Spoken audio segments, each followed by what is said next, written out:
Satu contoh lagi. Dulu pernah kita ngerjakan contoh seperti ini, cuman saya nggak ingat persis angkanya apakah sama atau tidak. Kalau ingat angkanya, kita bisa tunjukkan bahwa nilainya nanti sama. Ya. Ada balok portal ABC begini, rasanya dulu bebannya merata gitu ya. Kemudian di sini juga ada gayanya gitu. Kalau tidak salah sih begitu. Nah, cuma nilainya saya nggak ingat berapa karena dulu dicomot aja di papan tulis. Kalau ada yang punya nilainya bisa beritahu saya. Seingat saya ini 2 meter. Ini 2 meter. Terus ini 3 meter. Kita pakainya begitu kalau tidak salah dulu.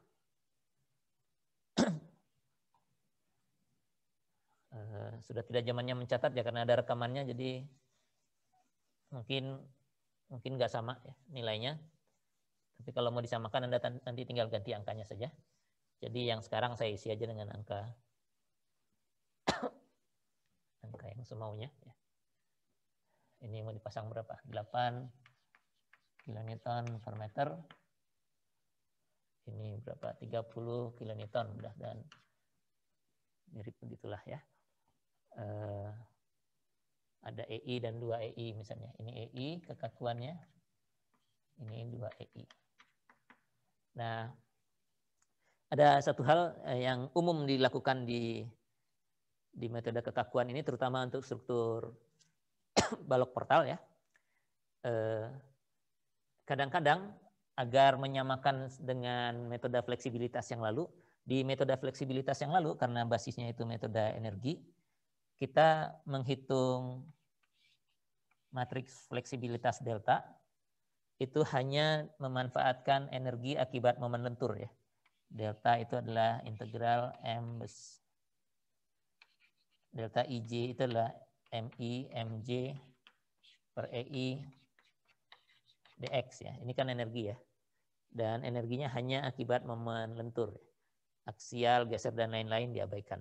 Nah, agar senada dengan ini, pada metode kekakuan juga umum asumsikan hal yang sama, perpindahan aksial diabaikan. Ya. Diabaikan itu artinya apa sih?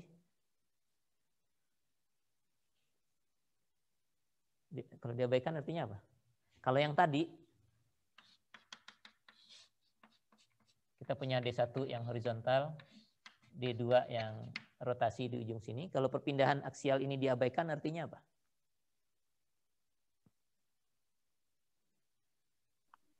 Tidak berpengaruh mungkin, Pak. Tidak berpengaruh, oke. Artinya D1 tidak ada perpindahan di ya, tidak ada perpindahan aksial, artinya D1-nya 0, Pak. D1-nya 0 ya. Dari depan tuh kita sudah menganggap bahwa semua perpindahan aksial itu 0 ya. Dan memang perpindahan akibat aksial jauh lebih kecil daripada perpindahan akibat lentur sebenarnya ya. Jadi kalau ada lenturnya seperti balok portal ini, aksial diabaikan itu bedanya nggak terlalu banyak ya. Kecuali nanti kalau strukturnya memang cuma ada aksial saja gitu, nggak ada lenturnya, seperti rangka batang. Nah itu baru aksial saja yang dipakai semua ya. Jadi untuk balok portal untuk mengurangi derajat kebebasan biasanya asumsi ini sering digunakan ya, perpindahan aksial diabaikan. Malah biasanya justru sebaliknya yang perlu. Jadi kalau aksial tidak diabaikan baru disampaikan. Jadi biasanya kalau di soal kalau disebutkan perhitungkan seluruh perpindahan termasuk perpindahan aksial. Artinya D1 di situ harus kita perhitungkan. Harus kita hitung gitu. Mungkin juga 0 akhirnya, tapi yang jelas harus dihitung. Tapi kalau tidak disebutkan, biasanya perpindahan aksial bisa kita abaikan. Nah, pertama kita lihat dulu. Ada berapa derajat kebebasan di gambar yang ini? Di struktur ini ada berapa derajat kebebasannya? Di A tidak ada gerakan yang bisa terjadi, ke kiri kanan atas bawah semua ditahan oleh jepit. Rotasi juga, artinya A tidak punya derajat kebebasan. B punya berapa? 3, Pak. 3, Pak. 3. biasanya kita mengurutkannya dari yang horizontal dulu, jadi ini nomor satunya, vertikalnya nomor 2, lalu rotasinya nomor 3. Ya. Biasanya urutannya begitu. Horizontalnya ada atau tidak. Kalau ada kasih nomor, selanjutnya vertikal, selanjutnya rotasi. Begitu juga di C, horizontalnya karena ini sendi, tidak ada horizontalnya. Vertikalnya juga tidak karena ini sendi, rotasinya ada. Jadi ini adalah D nomor 4. Nah ini kalau semua perpindahan diperhitungkan. Nah sekarang kalau kita mau terapkan perpindahan aksial yang diabaikan, yang mana yang 0? D1, D2, Pak. D1 sama dengan 0 karena Gaya. Oh, karena tidak ini ada. adalah perpindahan aksial untuk balok AB. Ya. Yeah. Dan kalau aksial diabaikan, ya ini 0. Ya, kalau sudah 0, kita sudah tahu nilainya, kita keluarkan aja. Ya. Dari situ. Selanjutnya, D2. D2 juga aksial untuk kolom BC nih. Ya. Jadi D2 ini juga 0 kalau dia aksial diabaikan. Jadi ini keluarkan saja. Sehingga kita tinggal punya 2 derajat kebebasan, yaitu D1 untuk rotasi di B, dan D2 untuk rotasi di C. Jadi perpindahan aksial diabaikan itu maksudnya itu. Ya. Kalau ada perpindahan-perpindahan yang terjadi dan menyebabkan perpindahan aksial pada elemen-elemen struktur, maka perpindahan itu kita abaikan. Ya. Biasanya yang sering membingungkan tuh yang begini. Kalau ada portal begini, mudah-mudahan kelihatan. A, B, C, D. Ada berapa derajat kebebasan dulu? Sebelum kita mengabaikan. A dan D semua tidak ada, B dan C semua bebas, jadi ada 3 di sini. D1, D2, D3, D4, D5, D6. Ya. Ada 6 derajat kebebasan. Sekarang kalau aksial diabaikan, yang mana yang tidak kita pakai? D1, D4. D1, D4, D2, D5. D2, D5. Jadi tinggal D3, D6, Pak. Tinggal 3 dan 6. Nah ini yang keliru karena ternyata ada perpindahan yang bisa terjadi tanpa mengakibatkan perpindahan aksial. Yaitu kalau yang D2 ini jelas ya. Kalau D2 ada, batang A, B pasti bertambah panjang ya. Kalau dia positif misalnya. Jadi ini pasti aksial nih, D2 pasti hilang. Ya. D5 juga begitu, kalau D5-nya ada, artinya batang CD pasti nambah panjang ya, tambah ke atas atau tambah pendek kalau D5-nya negatif ya. Jadi ini pasti aksial. Ya. Tapi D1 dan D4 ini bisa terjadi tanpa mengakibatkan BC mengalami perubahan panjang. Gimana caranya?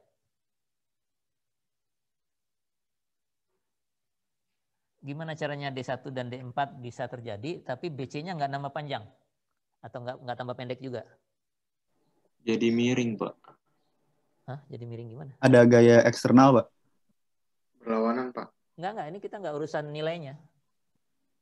D1 ada, D4 ada, tapi BC nggak tambah panjang. Gimana caranya? Arahnya berlawanan, Pak. Ya, itu kan nilainya ya. Kita nggak mikirkan nilainya nih. Kalau berlawanan itu kan artinya satu positif, satu negatif maksud Anda. Gimana caranya? Terjadi perpindahan di B dan terjadi juga perpindahan di C, tapi BC-nya nggak tambah panjang. Harusnya ini sederhana jawabannya. Ada BC-nya geser, Pak. Bagaimana? Ada sama BC-nya geser. Batangnya miring. Iya, kan begini kan kalau D1 itu kan artinya titik B pindah ke kanan gitu ya. D2 itu artinya titik B pindah ke atas kalau ada. Sedangkan D3 itu artinya di titik B itu ada rotasi ya. Kalau rotasi kita harus menggambarkan semuanya, nggak cuma titik ya. Karena satu titik di rotasi mah jadi titik juga. Tapi kalau rotasi itu yang tadinya begini jadi begini gitu ya, muter gitu. Itu rotasi. Nah sekarang kita hanya tinjau yang D1 dan D4. Kalau B pindah ke kanan, C juga pindah ke kanan, apakah BC bertambah panjang atau bertambah pendek?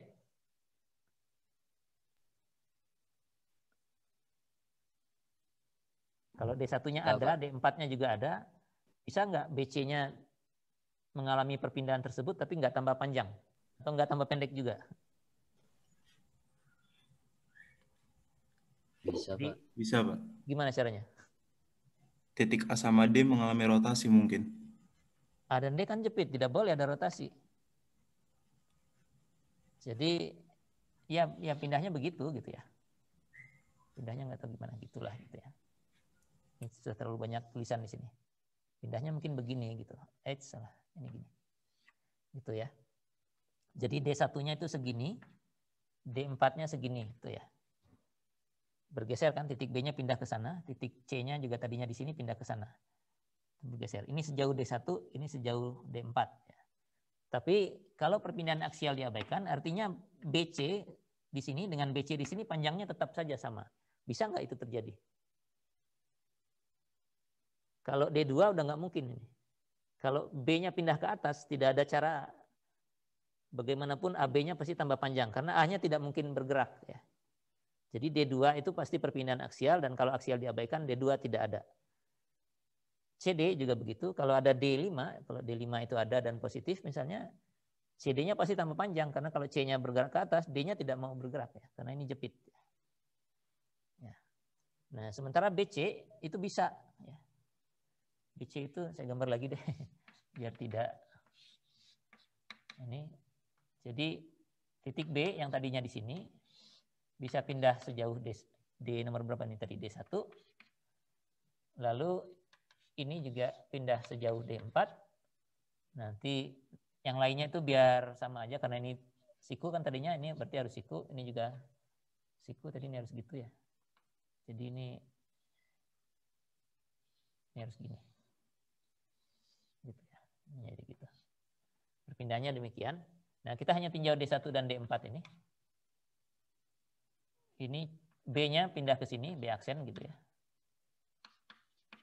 C-nya pindah ke sini, C aksen. Ya. Ini B dan C mengalami perpindahan. Nah, pertanyaannya apakah B aksen, C aksen itu bisa sama nggak dengan BC? Jarak ini kan panjang BC yang baru, bisa sama nggak dengan panjang BC yang lama? Kalau itu sama, berarti perpindahan aksial diabaikannya masih bisa dipenuhi. Kalau ada perpindahan ini. Nggak lama mikirnya. Bisa nggak sama? Kalau tidak bisa sama, berarti dua-duanya harus nggak boleh ada. D1 dan D4-nya. Ada yang bisa menemukan jawabannya? Kapan dia sama? Kapan panjang BC ini?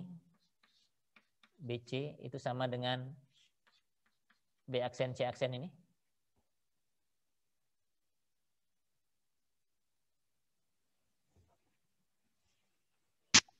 Kayaknya BC-nya sama kayak B aksen C aksen saat putaran D3 sama D6-nya sama, Pak.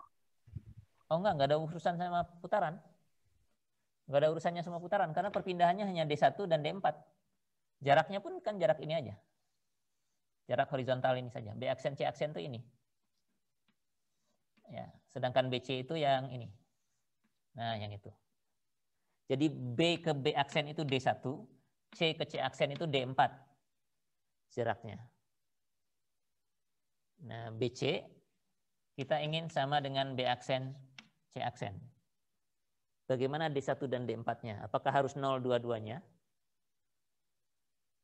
Ya, kalau 0 dua-duanya, BC sama dengan B aksen, C aksen. Jelas, karena B aksennya di situ juga, C aksennya di situ juga.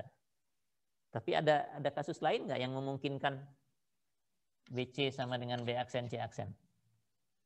Di mana D1 dan D4-nya ada. D1, D4-nya D1 sama dengan D4. D1-nya harus sama dengan D4. Ya. Kalau D1 sama dengan D4, perpindahan aksialnya tetap dapat diabaikan. Jadi portal yang begini, kalau perpindahan aksialnya diabaikan, derajat kebebasannya adalah ini adalah D1-nya, yang ini juga D1. Karena sama kan kita kasih nama yang sama aja. Ya. D1, terus yang ini D2, dan ini D3-nya. Jadi ada 3 derajat kebebasannya, bukan 2. Ya. Yang hilang itu hanya yang vertikal di sini, di B tadi, dan vertikal di C memang tidak bisa ada kalau perpindahan aksial diabaikan. Tapi perpindahan horizontal di sini bisa ada kalaupun perpindahan aksial diabaikan. Bisa adanya yaitu dua-duanya harus sama perpindahannya. Kalau dua-duanya sama ya dikasih nama yang sama aja. D1 misalnya. Jadi demikian ya. Untuk portal yang tadinya 6 ini kalau perpindahan aksial diabaikan tinggal 3 derajat kebebasannya. Pak, jadi saya ingin bertanya, Pak. Ya, silakan. Jadi perpindahan aksial yang bisa dihilangkan tuh kalau apa ya, Pak? Maksudnya apa jika? Enggak, itu asumsi kok. Oh. Jadi perpindahan aksial itu sebenarnya kecil gitu. Nanti bisa dibandingkan lah. Tadi 4 ya derajat kebebasannya yang contoh ini. Kalau ada perpindahan aksialnya, coba lihat nanti reaksinya. Terus sekarang kita ngitungnya hanya dengan tanpa perpindahan aksial. Berapa jauh bedanya? Biasanya kecil pengaruhnya. Nah, karena kecil dan efeknya mempermudah persoalan karena ukuran matriksnya jauh lebih kecil kan ya. Kalau tadi ini 4x4, sekarang D1 dan D2-nya tidak ada, tinggal 2. Atau ini tadi 6x6, tinggal 3x3 matriksnya ya. Jadi sangat menyederhanakan persoalan. Umumnya digunakan.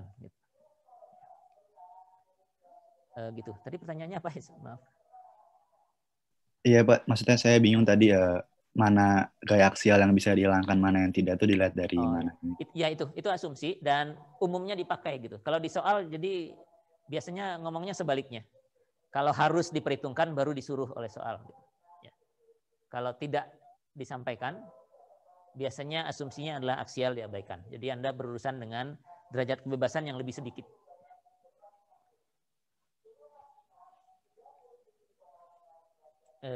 Kita ke sana ya, yang soal itu.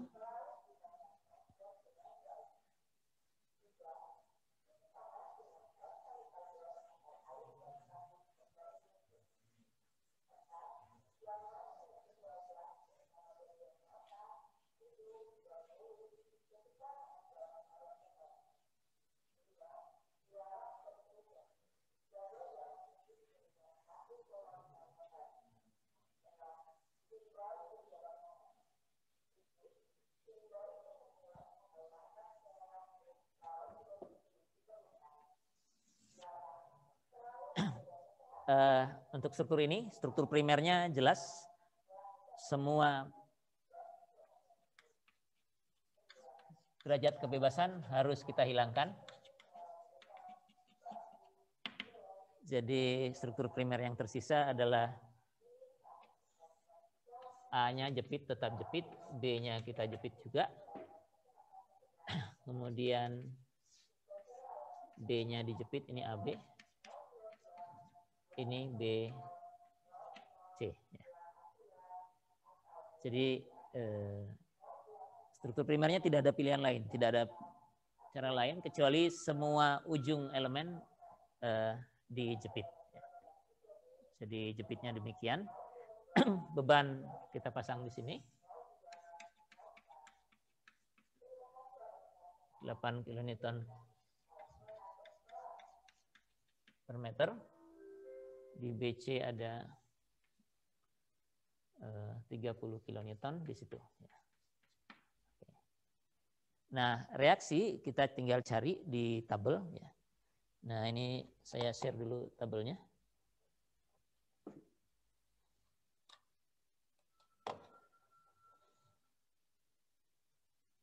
Share screen tabel ini.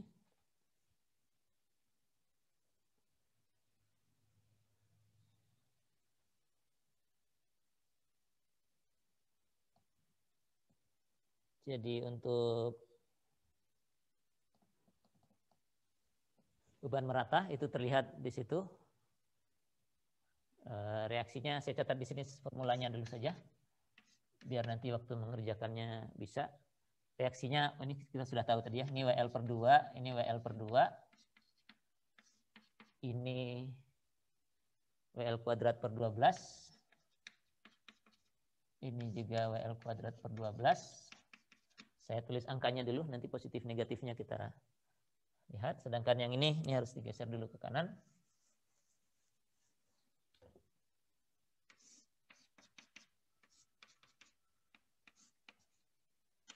Ini 30 kilonewton. Nah, reaksinya untuk beban terpusat ada di bawah.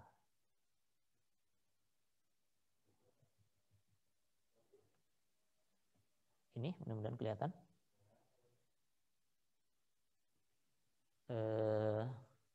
Momennya PAB kuadrat per L kuadrat. Di sini PA kuadrat B per L kuadrat, yang ini minus. Ini juga minus ya. Kemudian PB kuadrat per L pangkat 3, 3A tambah B. Satunya lagi PA kuadrat A tambah 3B dibagi dengan L pangkat 3. Ya, saya stop share dulu. Jadi ini adalah reaksi-reaksi yang sudah kita baca dari tabel. Kemudian tinggal memasukkan angkanya saja. Wah, saya nggak bawa kalkulatornya.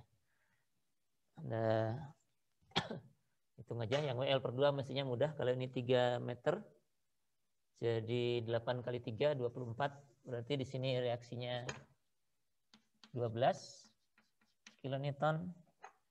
Ini juga 12 kilonewton. Kemudian ini WL kuadrat 8 kali 9 per 12. 8 kali 9 itu 72 bagi 12, 6 ya. 6 kilonewton meter. Yang ini minus 6 kilonewton meter. Reaksinya, karena ini persis di tengah-tengah, reaksinya mestinya separuh-separuh, tinggal dihitung aja.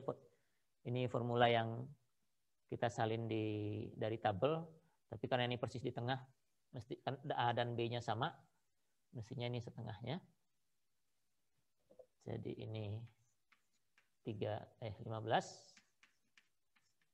kilonewton dan ini juga 15 kilonewton. Tinggal ini yang harus dihitung. P-nya 30, A dan B-nya masing-masing 2. Jadi 2 kuadrat kali 2 ini 8. 4 kuadrat itu 16. 8 per 16 itu setengah, jadi ini minus 15.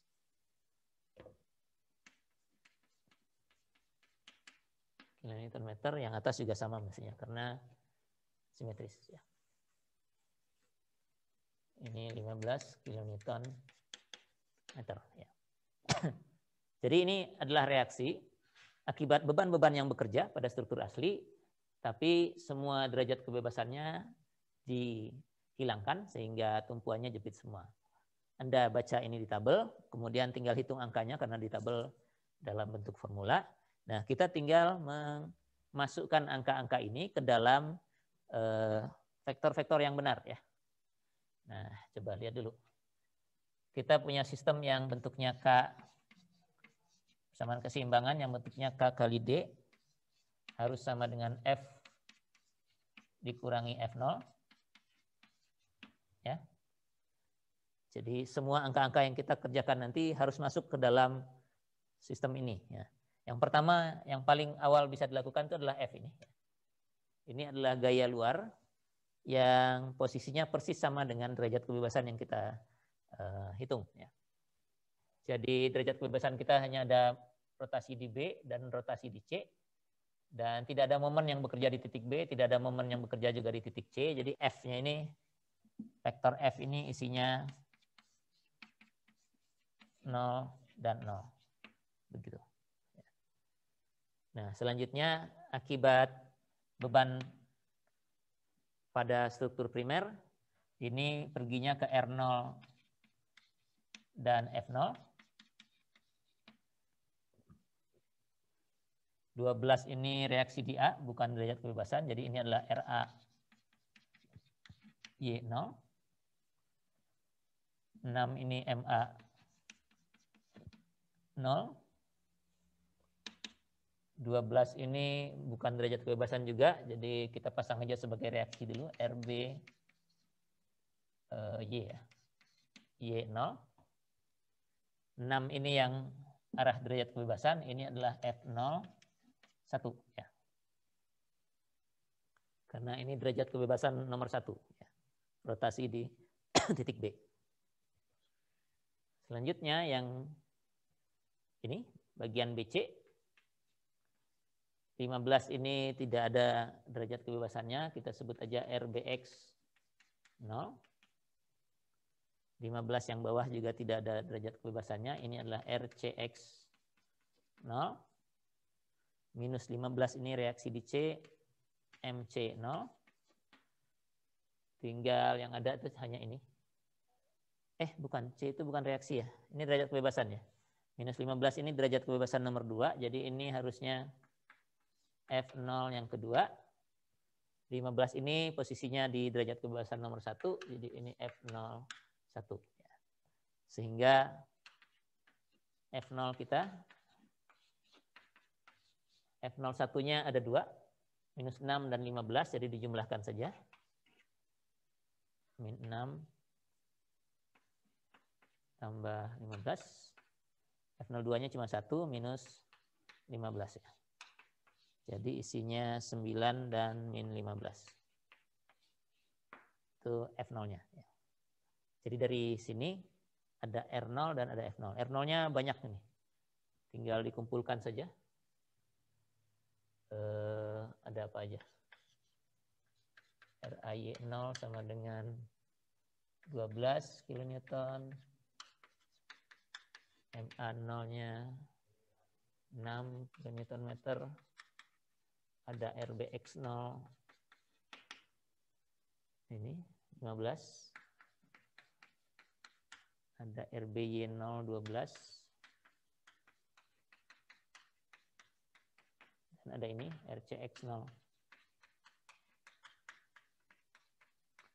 Ini mungkin masih ada reaksi yang lain, mungkin di R kecil dan lain-lain. Jadi yang ini dikumpulkan dulu saja.